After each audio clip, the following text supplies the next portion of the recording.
News conference to give their latest updates on the Camp wildfire. It's burning north of Sacramento. Let's listen in. Citizens still evacuated or sheltered is estimated at 52,000. So when we talked about our damaged or destroyed structures yesterday, I just want to make it very clear that that was our damage inspection team went out into the area as a group and did the best that they could to get us a number.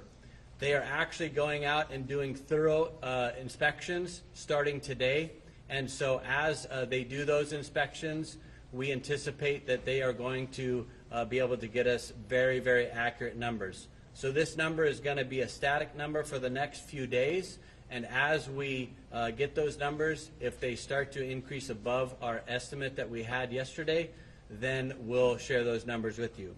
Those numbers today are 6,453 single-family residents destroyed.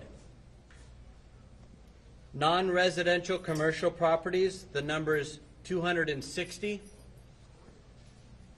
which gives us a grand total of 6,713. I'd like to now bring up our operations chief.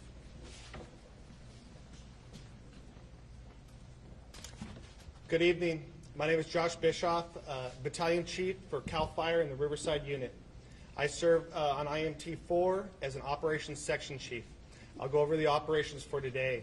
Starting at the heel of the fire along the 70 corridor, and it held along the top portion of the 70 corridor down to the Bartleys Bar area where we had that slop over yesterday. That area continued to grow and move down into the Big Bend area. We were engaged in active structure defense and perimeter control in the Big Bend area.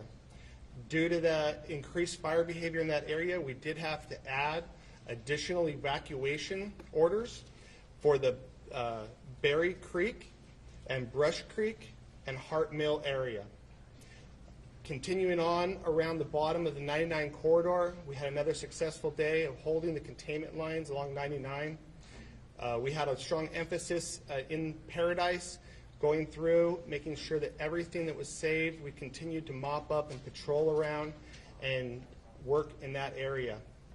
Moving around to the 32 corridor, as we went up the 32 corridor, we did have some active fire activity pick up in the Santos Ranch area. We have been working to establish containment lines in that area, but that area did pick up a little bit. From there into the bottom part of Magalia, there's continued work done in the steep, inaccessible terrain that runs there below Magalia.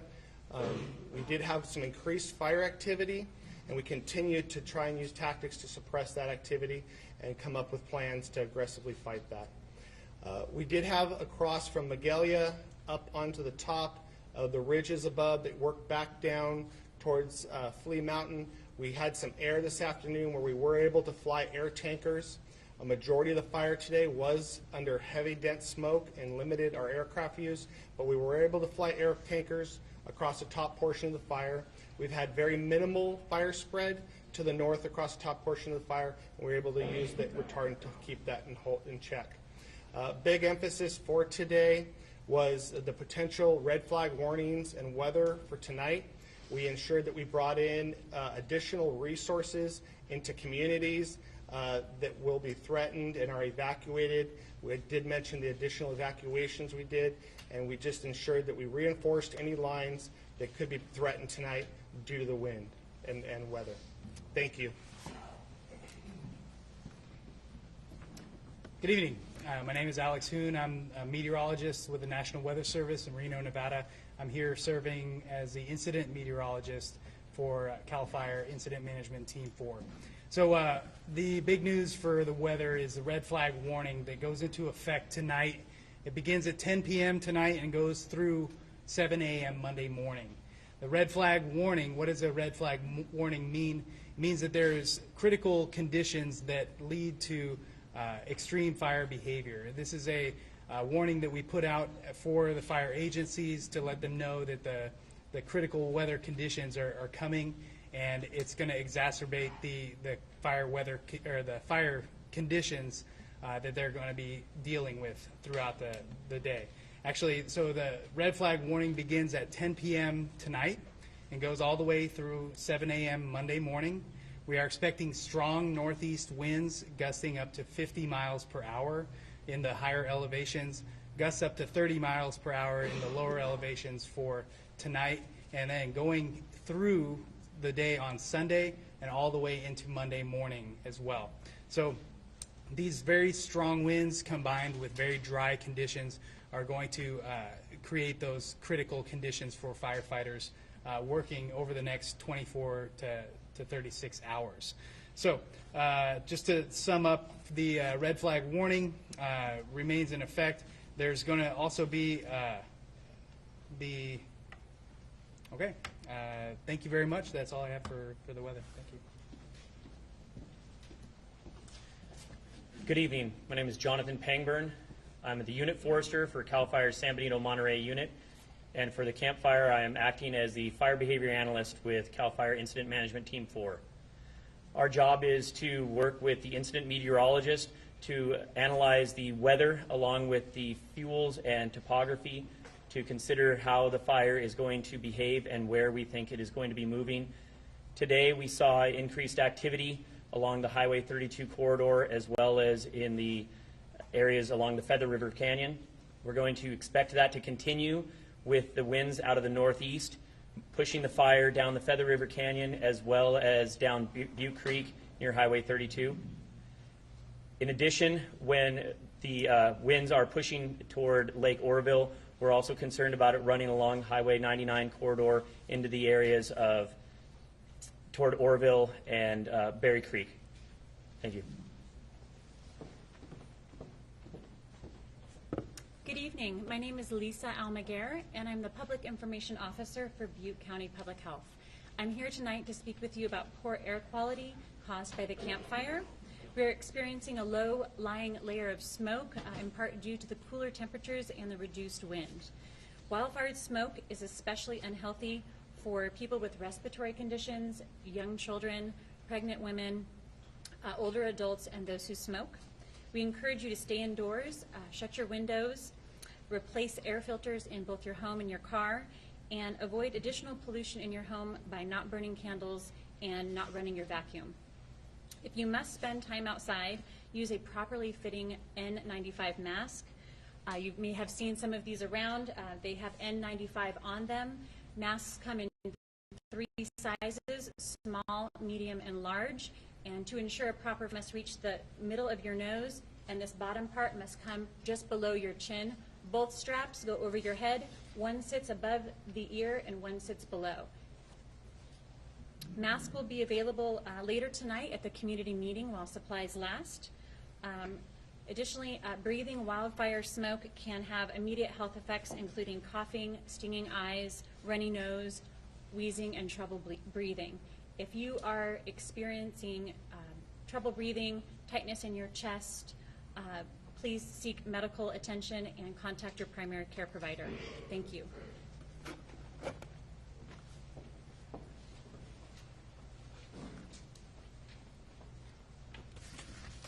Good evening, everybody. My name is Corey Honey, and I'm the Sheriff Coroner of Butte County. So, as I've said in our previous press briefings, the information that I'm going to provide you today is the best information I have, but this continues to be a dynamic situation. It changes rapidly, and so anything I tell you today is subject to update or revision as more facts come in. You've heard a little bit about the evacuation orders that were released today.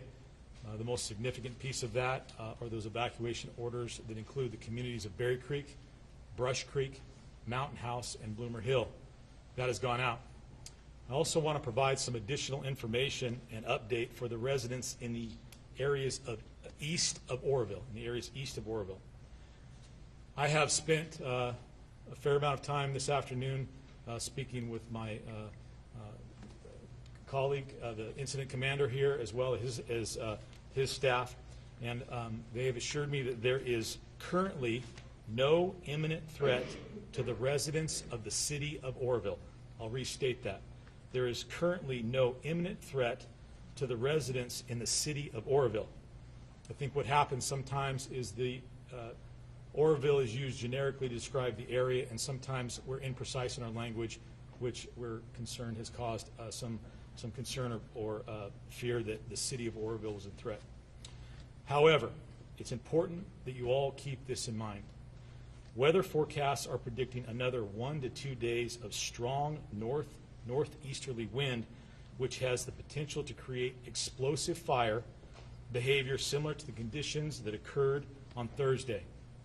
It is imperative that residents in these areas listed in our evacuation area, as well as the general areas that are near them, continue to remain vigilant.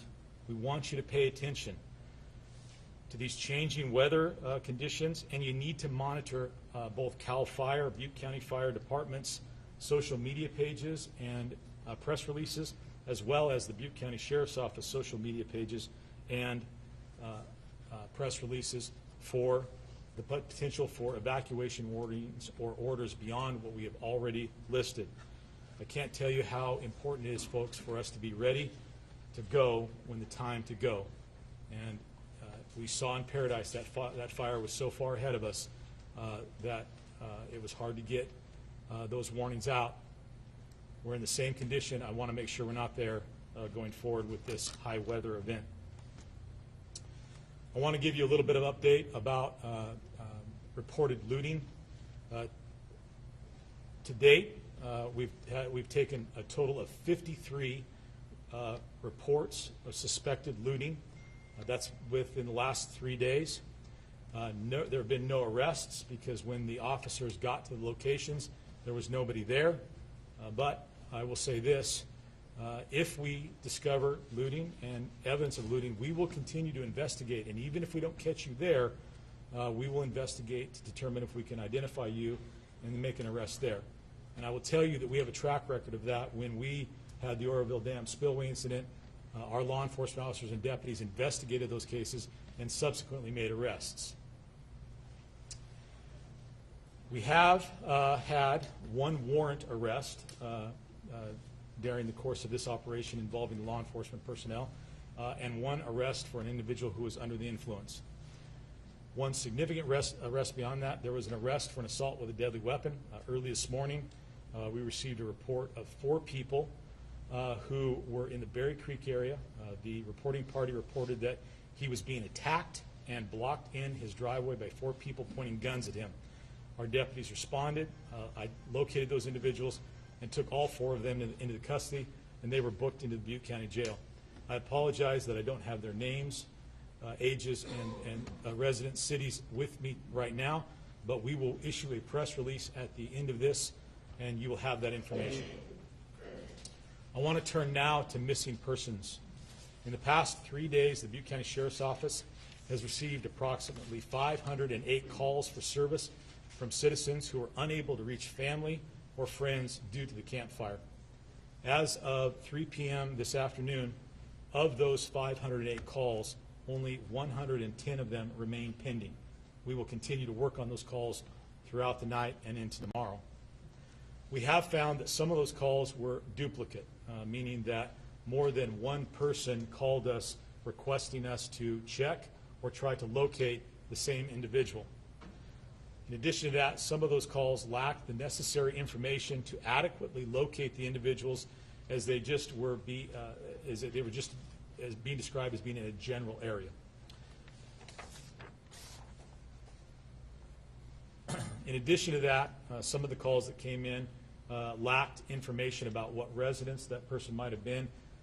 That resulted in us not being able to go to that location and begin our search. I am happy to report that through investigation, we've been able to confirm approximately 70 people who were previously reported missing have now been located and are safe. I know that at least 10 of those individuals were located by investigators in the local shelters. Now, as we continue our effort, we are going to continue to monitor and try to work with the local shelters to identify people who are there and match them against the missing persons report that we have, hopefully so that we can close those cases and reunite those individuals with their friends and families.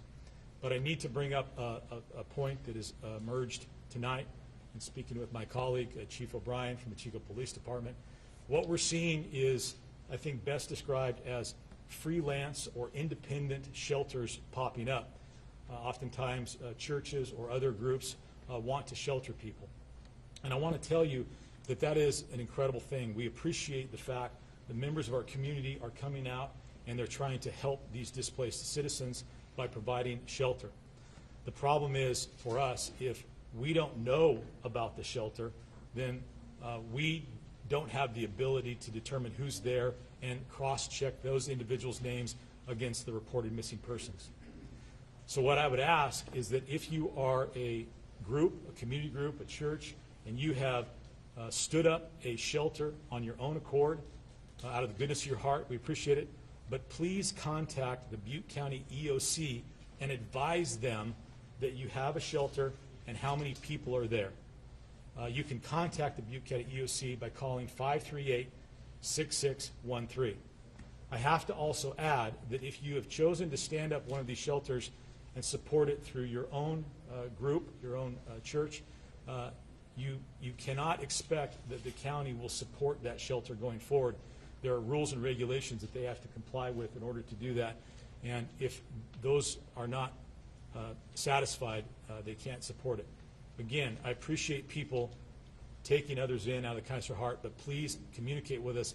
Let us know where you are and who you have so that we can hopefully reunite people who've been reported missing to their loved ones. I now want to talk with you about our own ongoing effort to identify and recover casualties from the Camp Fire. And so we have had 4 coroner search recovery teams made up of law enforcement and coroner's investigators from throughout the state assisting us in our search over the last day and a half. We are calling in an additional team tomorrow to expand our capabilities. In addition to that, we brought in the Department of Justice's DNA lab truck, and we are setting up a process where family members of people who have been reported missing can submit a DNA sample so that if we find remains, we can test those remains for DNA and cross-check them with a family member. We will provide more information about how those family members can provide DNA samples in future briefings.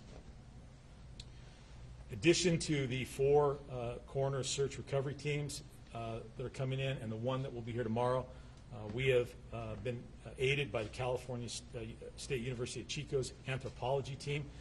They are assisting us for the search with remains, and as you will certainly understand, in some cases the only remains that we are able to recover are bones or bone fragments, and those anthropologists are experts in helping us identify those remains. Regrettably, I'm here again tonight to give you an update on the additional casualties that we have located during our efforts today. Today, 14 additional bodies were located, which brings our total number to 23. Of those bodies located today and recovered today, 4 of them were located and recovered from the Concow area. 2 of them were in cars. 2 of them were in houses. In addition to that, 10 bodies were recovered, or the remains of 10 people were recovered from the Paradise area. Of those, 7 individuals were found in homes, and 3 individuals were found outside of homes. I know that members of our community who are missing loved ones are anxious, and I know that the news of us recovering bodies has to be disconcerting. I will tell you that we are doing everything we possibly can to identify those remains and make contact with the next of kin so that we can return the remains to the family. My heart goes out to those people. I will tell you that this weighs heavy on all of us, myself and especially those staff members who are out there doing what is important work, but certainly difficult work. And that is the end of my update for tonight. Thank you very much. Good evening, everyone. I'm Todd Durham, Division Chief for CAL FIRE out of Sonoma County, and I serve as one of the unified commanders here on this incident. And I just want to point out a couple of things. No big surprise how devastating this incident is. The sheriff has done such a great job, and I'm proud to be partnered with him. But we're still at the very, very front end of this incident. We've had a little stall in the weather today, but yet, as you heard by our incident meteorologist and our fire behavior specialist, that we may have very, very challenging times to come. So I want to thank you all for sharing the message coming out tonight. It's extremely important to keep the community informed, but yet we also want to recognize just how dynamic this incident is. And we refer to the dynamics quite a bit, and what that means specifically to this as we share messages, as we're sharing a message now, that fire is still growing. The rescue efforts are still continuing. People are still, in some areas, trying to get back into their homes. We're trying to refine the numbers, but we're not done yet. So I appreciate your continuing coming out. I also want to share that in addition to the Butte County Sheriff's Office, the Paradise Police Department, and CAL FIRE, starting tomorrow morning, our next unified commander will be a representative from the United States Forest Service. As you know, there's fires on both sides of the Feather River Canyon on Forest Service lands, and we are going to continue to partner with them as well as the two law enforcement agencies early indicated. Thank you very much. As we conclude this meeting, I want to announce that following this meeting at 7:30 at the Loxham Auditorium at Chico State, we're going to be holding a community meeting. If you'd like to attend, it's first come, first serve. There's limited seating. Parking will be available on the campus, and we will have the N95 masks available on a first come, first serve basis. At this point, I'd like to open it up for questions. I will repeat the question, and then the discipline that's going to answer the question will come up and answer the question. President Trump tweeted today that he's considering cutting federal funding to California to fight wildfires because he says the Forest Service has been mismanaged over the years. Any reaction from somebody there about that tweet and how it could impact the future of firefighting in the state?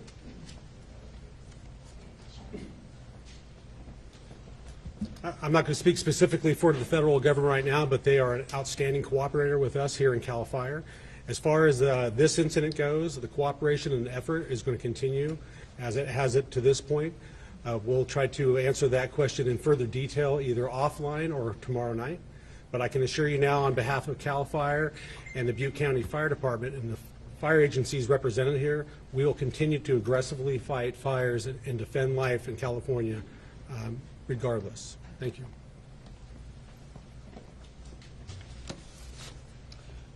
If I may, obviously the red flag conditions are going to continue in the next couple of days, as we've heard, with the strong winds.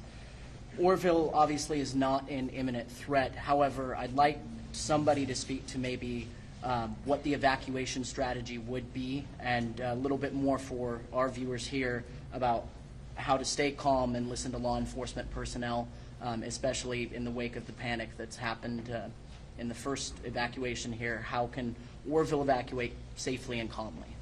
So the question is specific to evacuations, somebody to speak specific to evacuations and where we're at right now. Sheriff? Thank you for the question. Specific to the strategies behind doing evacuation orders and warnings, actually a lot goes into that. First of all, we use the information that we have with our meteorologists, our fire behavior specialists, local knowledge, and the firefighters that are out in the field. As I mentioned before, the dynamics is what changes that. So I can never give you a single answer to any given situation. What we would like for everybody to do is to stay in tune. As the sheriff mentioned, we are in partnership. The sheriff has the authority, the ultimate authority of those evacuations. The fire service side, we do the best we can with the detailed information that we gather, the input from the locals, and we make recommendations, and we work collaboratively to provide those opportunities to get the message out. So staying in tune, whether you're in an ordered evacuation area, evacuation warning, or just here in the county. You don't have to look far in California to realize that fires in the last several years have traveled several miles in a given night. So I would challenge and ask the citizenry and the visitors of California that are listening, If you're in California, you need to stay in tune of what's going on with the weather, the fire, and other threats that we suffer in the state of California. Thank you. I spoke to a lot of people yesterday at the shelters who said they weren't given enough notice to evacuate. Do you feel like now with this pending process, I know you just asked that, are you guys giving these people enough time, enough notice to, if they have to evacuate from these new areas? So Maybe you can talk a little bit about that evacuation process. the question was specifically if we feel that we're giving enough time to evacuate. Is that correct? Thank you. That's a very good question. I really appreciate that. And I'll speak a little bit. I'll speak to that, and then I know that you got a little follow-up on that. So, first and foremost, as the Chief said, this is a dynamic process, and you have to take into account a lot of variables, and also understand that conditions change rapidly. So we use the best information that we can, and we rely upon CAL FIRE, obviously, to help us understand weather fire patterns and where they might go, what communities might be threatened. We also are very cognizant of the impact it has on people to receive an evacuation warning or an evacuation order, and also are cognizant of the fact that if you go too wide and order an evacuation of too large an area, you can create problems in that regard.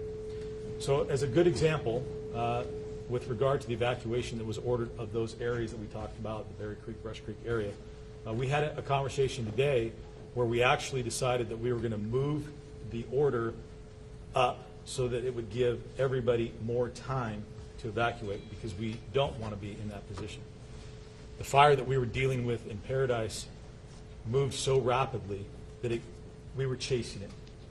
We want to be ahead of anything that goes forward. So with regard to the threat that we discussed, or there's no imminent threat to Oroville, we considered very carefully whether or not that should be an evacuation warning, and ultimately settled upon the idea or notion that what we need to do is reiterate to everybody that you have to pay attention to what's going on. You have to be ready to go. And with regard to the citizens of Oroville, unfortunately, over the last year and a half, they've had to be evacuated numerous times. They've been evacuated with the Oroville Dam spillway incident, and then some fires that resulted from that. We put in place a comprehensive evacuation plan for that affected area. We've messaged that. We've talked to people about that. The citizens should be well aware at this point in time of what zones they're in, what evacuation routes there are, what public assembly points we have, and should we get into a situation where we issue a warning or subsequently issue an order, we would utilize that same plan. We have plans in place to do that if necessary, but I'm going to reiterate it because I want to keep telling people over and over and over again, you have to be ready, and that means make sure your car's got gas in it, make sure you have medication, make sure you have money or some means to pay what's going on. If you've got important documents, get them gathered up. If you've got pets, make sure you've got a place for them so that when the time comes, if it comes, you can get out and you can get out safely. Because quite frankly, folks, I don't like having to get up here every night and tell you about more bodies that we're recovering. We're serious about this. When we give an evacuation order, we mean it. But on the other side, we don't want to give an order if we don't think that there is a high likelihood or a probability that would happen. Fair enough? Thank you. You talked about an area called Concal, and I was just wondering if you could describe where that is, what the conditions were like there, and if you could also spell it for us, just so we got that correct. Where the additional bodies were found. Well, this is my county, and I'd be happy to tell you about Concal. Yeah. So Concal is an unincorporated community within Butte County. If you go up Highway 70, it is within that area. It is a rugged, mountainous community. Population is spread out. Ultimately, the fire moved through there very, very rapidly. I wasn't there when the fire was moving there because by the time I got noticed, it had jumped the canyon and was moving up towards the Paradise area. But that's, I think, a general idea of what you're looking at in Concal. And how far away is it from Paradise? Well, as the crow flies, what do you, well, Concal, right there. right. So it's probably best, but Concal is right here, and you asked the spelling, it's C-O-N-C-O-W. And so there's a canyon between it, but as the crow flies, what's the scale? It's been a couple, Yeah, 2 or 3 miles by the crow flies. Okay. Good? Yep, thank you very much.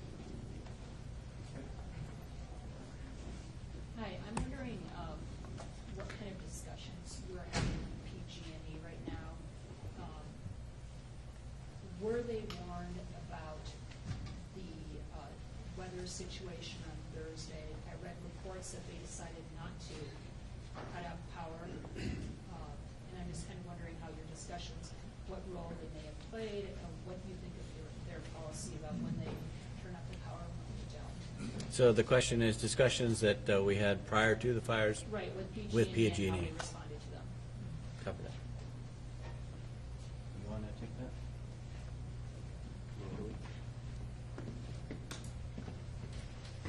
Hi, my name is Garrett Scholl. I'm Division Chief here in Butte County Cal Fire and Butte County Fire Department. We were in contact with PG&E prior to this incident, and they made us aware of their intentions and kept us up to date. Their decision, I believe, was not to, in this area, turn off the power, and that was their decision. There was no recommendation of Cal Fire, the local fire department, to do any of that. Did you give them a recommendation? No. We base our actions off of current predicted fire weather conditions and staff our resources to respond to the local fire emergency.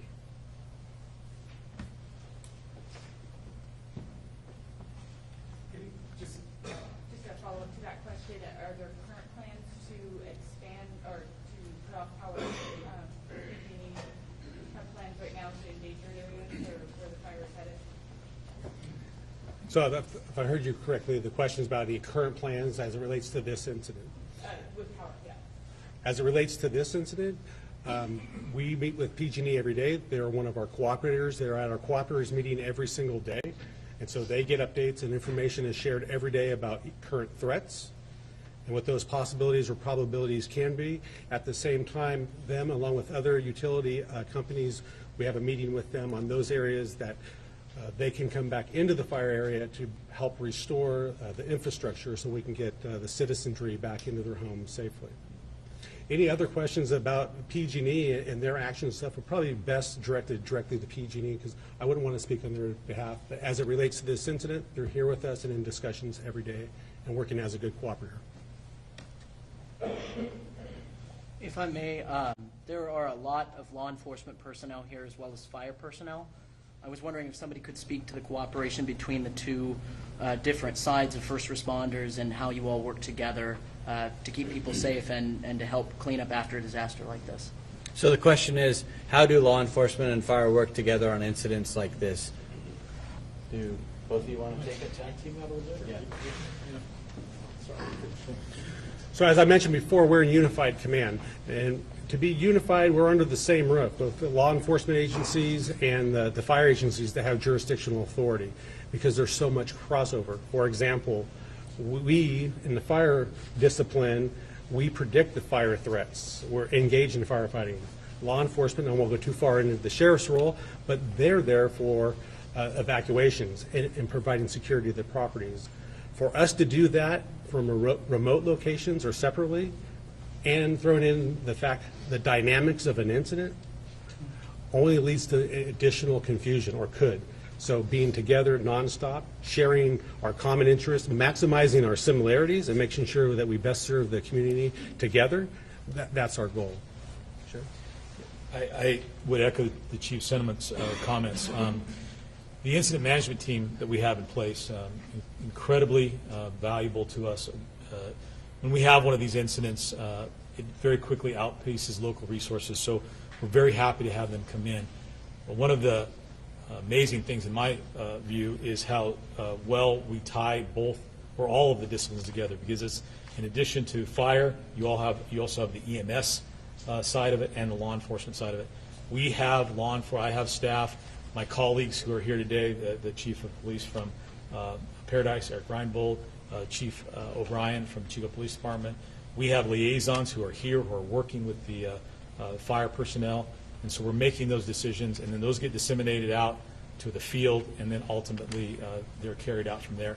And even in the field, there's crossover where we're working cooperatively out in the field. One follow-up on that. I've seen a lot of law enforcement personnel. Is there any number? I know we have a fire number, but in terms of law enforcement, is there a specific number of personnel on the ground? I know we have that number. Was that in the last?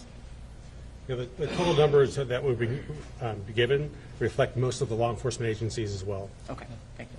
And Sheriff, while you're still there, can you maybe clarify the number missing again? I know you said you had 500 or so calls, but some of those were duplicates. Is there kind of a ballpark number on the people who are considered missing? Stand by 1 second. Let me refer back to my notes. Okay. Actually, as you do that, I just further answer your first question about that relationship. Even specific to CAL FIRE teams, we speak of the CAL FIRE incident management teams. There's 6 of them here in the state of California.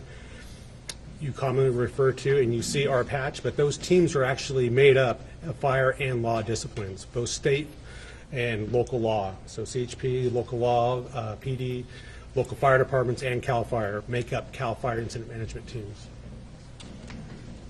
So as I'm looking through my notes quickly, and forgive me, I don't have that number, but I'll get it to you, and I'll give it to you offline. Okay? Thank you. Reports of the Paradise Reservoir being dried up, does that have anything to do with firefighting efforts? The question is reports of the... Reservoir being dried up in Paradise? Do you know anything about the reservoir being dried up in Paradise? Anybody? To my knowledge, that's not the case, but what you may have been hearing is the water system had been compromised with the power being out. And so we have worked together with the utility companies and CalES to get pumps and generators to restore the system. Was that tough for you guys? It's another task to be handled. Just a quick clarification question from numbers. The 52,000 people evacuated, does that include 27,000 people in Paradise? And then is there any official confirmation on 6,700 structures destroyed being the largest amount of structures destroyed in any fire in case history? So there's 2 questions here. The first question was the 52,000 people that are evacuated. That includes the citizens of Paradise. Okay. So clear that up. Yeah, and the second being, is this the most destructive fire? And I don't know that we've completed research to give you that number, but we'll work on that and try to have that for you by tomorrow. What do the areas of Concow and Berry Creek look like? Are they similar to Paradise that's like completely gone? So what do the areas of Concow and Berry Creek look like right now? All right, the Chief of Police did talk about Concow. Concow is within the burn. Berry Creek was evacuated today, and it has not burned. It is under evacuation, but the fire perimeter has not progressed to Berry Creek yet today.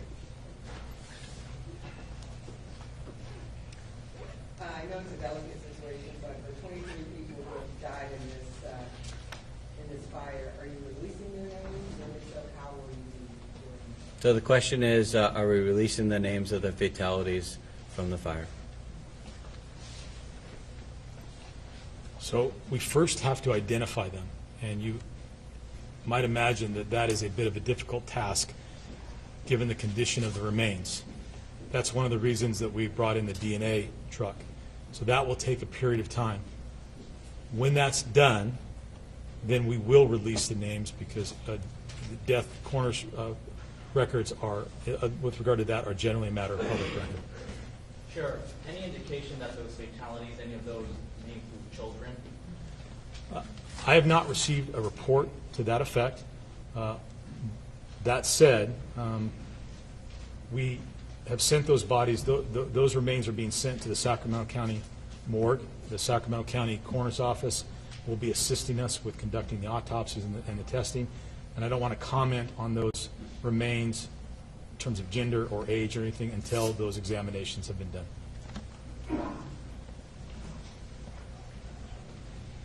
Okay, one last question. Yeah. This is, I guess, a question for Sheriff and CAL FIRE. How do you deal with people that, A, have stayed behind and you run into them, say, outside their house in an evacuation zone? And how do you deal with people that are entering evacuation zones that didn't stay behind? So how do we deal with people that have not left and stayed behind, and how do we deal with people that want to go back into the area? Is that correct? Or have gotten back into the area through like a back road or something. That is a great